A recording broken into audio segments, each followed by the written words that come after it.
Mais assieds-toi, faut qu'on parle. Alors oui, ça date de ouf. Voilà, on va pas se mytho, ça fait des mois que j'ai déserté. Et là je reviens comme ça, comme si de rien n'était. Mais comment vous allez? Bon, je n'étais pas là parce que j'avais pas grand chose à dire, je savais pas comment le dire, enfin bref.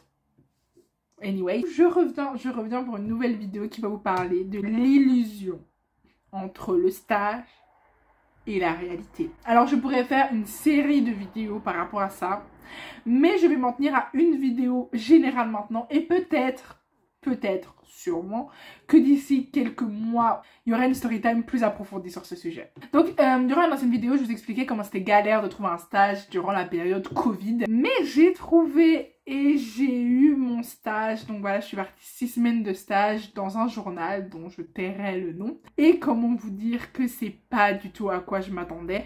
Et c'est pour ça que je voulais faire une vidéo parce que je trouve que on encense trop les stages, on est trop là en mode ça va être une expérience de dingue, vraiment tu vas découvrir la réalité professionnelle, être sur le terrain, vraiment tu vas découvrir ta voix, ce qui te plaît, il faut surtout être très bon, très performant à son stage parce que qui sait, ils vont peut-être t'engager plus tard. Non. Non en fait, je me suis retrouvée dans un stage en pleine pandémie et où clairement la pandémie a été l'excuse majeure pour ne pas m'encadrer durant ce stage. Bah j'ai pas été beaucoup encadrée clairement, on va pas se mytho. La première semaine, j'ai pas travaillé énormément, enfin j'ai pas travaillé énormément tout court, hein, voilà, genre je me levais, mon stage de base commençait à 9 h. Il y avait une réunion de rédaction, sauf que la première semaine, je n'y ai jamais assisté. Voilà, on ne m'avait pas mis dans le groupe pour y assister, c'était en mode d'accord. J'attendais. Et puis au final, on commençait à m'appeler vers 11h30, midi pour me donner un truc à faire de la journée. Et vers 4h, j'avais fini quoi. Du coup, moi qui avais dit à mes potes, non mais on se voit plus pendant 6 semaines, c'est mort. Le deuxième jour de stage, j'étais en train de boire l'apéro chez ma copine en fait. En plus, moi j'avais soif d'apprendre, j'étais là, non mais je vais leur demander des trucs. J'étais là, est-ce que je peux venir sur place, voir comment ça se passe, est-ce que je peux suivre un journaliste et tout. Enfin, faire du taf quoi. À partir de la deuxième semaine, j'ai commencé à pouvoir rester au réunion de rédaction. C'était déjà une belle étape. Et j'ai eu un bureau là-bas. Puis 2 semaines après, donc environ à un tiers de mon stage, j'ai enfin eu une session où j'ai commencé à pouvoir travailler sur un ordi de là-bas et sur les logiciels spécifiques hein, au journal. Donc j'étais super. Yes. Mais disons que l'encadrement n'était toujours pas terrible quoi. C'était vraiment le journalisme que j'avais toujours rêvé de faire, on va pas se mytho. Mais bref, franchement, c'était un pas ouf, voilà. Et du coup, je suis rentrée dans une sphère hyper négative par rapport à mon stage parce que l'illusion que j'avais entre toutes mes attentes et la réalité du terrain qui était pour moi très très mauvaise, hein, voilà.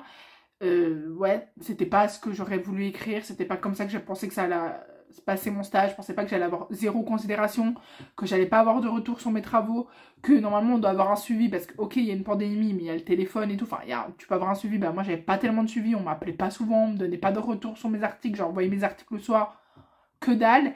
Et vraiment j'ai eu énormément de mal à m'y faire, j'étais vraiment en mode putain c'est pas juste, c'est une blague ou quoi, genre moi on me considère pas, j'ai l'impression que je sers à rien, j'ai l'impression qu'on s'en bat la race de moi, c'est un peu le cas, hein. Mais moi j'ai vraiment eu ce problème en mode ouais en fait. Et puis à un moment donné, il y a eu la deuxième étape qui a été la résilience. C'est-à-dire qu'environ à partir de la moitié de mon stage, donc ma 3e semaine, je me suis dit bon, ça va plus changer, tu vois. Franchement, je me suis dit vas-y, remets-toi au sport, bon ça je l'ai pas fait. Avance-toi dans tes travaux, bon ça je l'ai pas fait. Reprendre les vidéos YouTube, je ne l'ai pas fait non plus.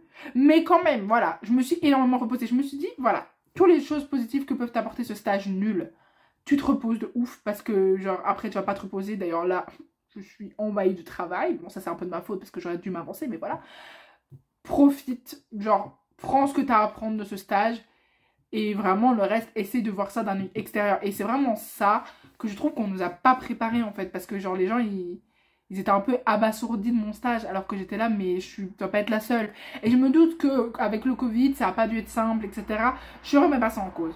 Sauf que le Covid est une énorme excuse pour beaucoup. Genre vraiment. Genre c'est pas parce qu'il y a le Covid que tu peux pas envoyer des mails, que tu peux pas lire les articles de tes étudiants, que tu peux pas donner des retours. Ça c'est faux, ça c'est fake. Mais bon, je vais quand même rester sur une note positive parce que durant ce stage, j'ai eu l'occasion d'aller au tribunal. C'était la première fois que j'allais au tribunal de ma vie. Donc en tant que journaliste, hein, pour noter tout ce qui se passait et faire des articles et tout. Et je peux vous dire qu'en tout cas les tribunaux de police, mais c'est face au juge. Je suis tombée face à des affaires, franchement, des trucs de dingue. J'ai eu l'occasion d'être publiée dans le journal. Donc voilà. C'était cool parce que presque tous mes articles étaient publiés dans le journal. Donc ça c'est encore un truc positif.